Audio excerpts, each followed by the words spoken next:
alat pengetik mewah sebelum era komputer mewabah. Suara yang dihasilkan, suara yang diantarkan ke saraf otak, auto menjadi lebih tenang. Sayangnya, bahkan yang mencengangkan, tahun 2018 lalu di Los Angeles.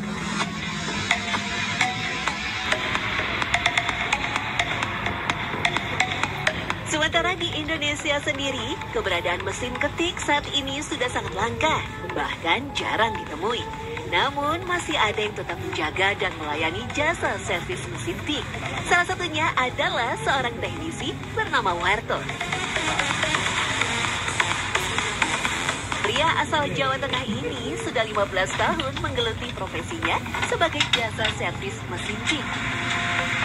Berbekal keterampilan di bidang mekanik mesin pabrik, membuat pria berusia 55 tahun ini dengan mudah mempelajari cara reparasi mesin ketik. Mesin tik itu memang bidang saya dari dulu ya.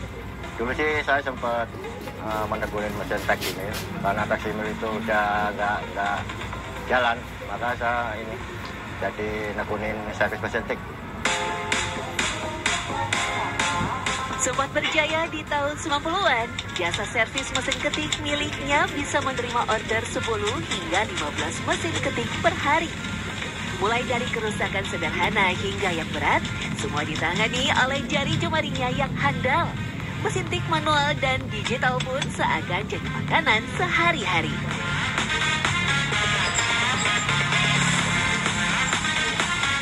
Namun seiring berkembangnya teknologi, jasa servisnya menurun. Ini dalam seminggu hanya 1-2 saja yang datang. Bahkan pernah kosong, nihil pelanggan. Kalau spare part susah ya, paling susah emang. Makanya saya akalin masalah spare part itu kanibal.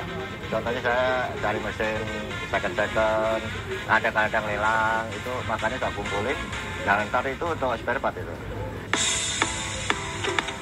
Ayah 2 orang anak ini mengaku masih bertahan dengan profesinya karena namanya sudah dikenal orang dan memiliki pelanggan tetap. Biasanya, mereka berasal dari kantor pemerintahan atau notaris yang masih menggunakan mesin ketik dalam pekerjaannya.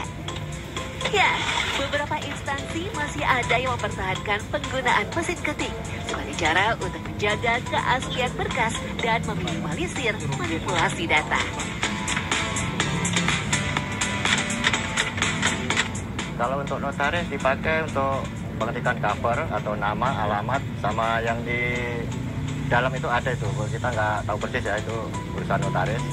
Itu sebagian ada 1 lembar itu ada ketikan khusus mesin tik.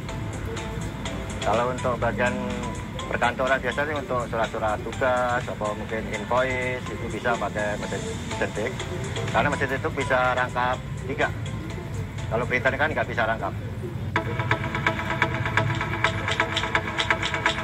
Tak bisa lagi menarik banyak pelanggan, Warto harus menghadapi kenyataan minimnya pengguna mesin tik. Hasilannya pun semakin menipis drastis. Meski demikian, hal itu tidak menyurutkan niat dan tekad Warto untuk tetap berusaha dan melestarikan mesin tik sebagai alat elektronik yang pernah eksis di masanya. Dalam penggunaannya, mesin tik memiliki kekurangan dan kelebihan tersendiri. Kelemahannya adalah jika ada kesalahan dalam ejaan saat mengetik dokumen, tidak bisa dihapus, hanya bisa ditimpa dengan huruf baru. Tentu saja, hal ini membuat tulisan menjadi tidak rapi jika dibandingkan dengan komputer atau laptop. Konsentrasi yang tinggi sangat diperlukan dalam menggunakannya. Sementara kelebihannya termasuk alat yang tak bisa disadap. Itulah mengapa beberapa instansi pemerintahan dan kantor notaris masih menggunakannya. Salah satunya seperti Mahfud yang masih rutin mendatangi tempat servis Pak Warto untuk mereparasi mesin tik ketika ada kendala. Bekerja di kantor notaris membuatnya harus tetap menggunakan alat ini.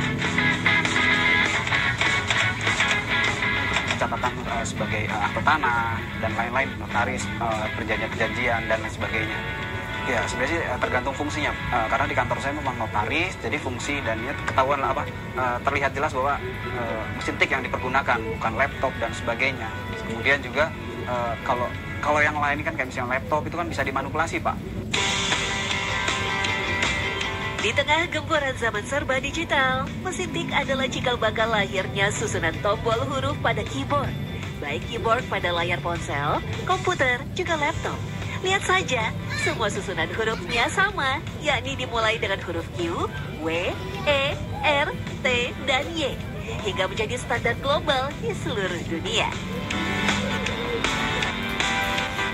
Memang, awalnya tata letak keyboard mesin ketik manual berurutan berdasarkan alfabet.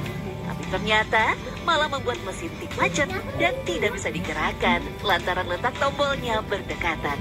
Nah, dengan susunan keyboard dalam bentuk QWERTY seperti sekarang, bisa mengurangi kerusakan pada mesin tik dan proses pengetikan jadi lebih efisien.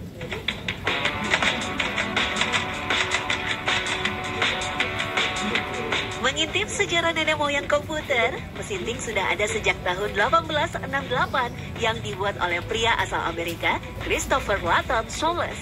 Kala itu banyak digunakan oleh para penulis profesional dan pekerja di kantoran dan menjadi produk komersil di seluruh dunia. Hingga tahun 1960-an, mulailah transisi ke komputer hingga pada akhir dasawarsa 1980-an, mesin pengolah kata dan komputer pribadi telah menggantikan fungsi mesin ketik. Suara khasnya yang bisa membuat tenang dan menjadi terapi anti-stres mulai jarang terdengar.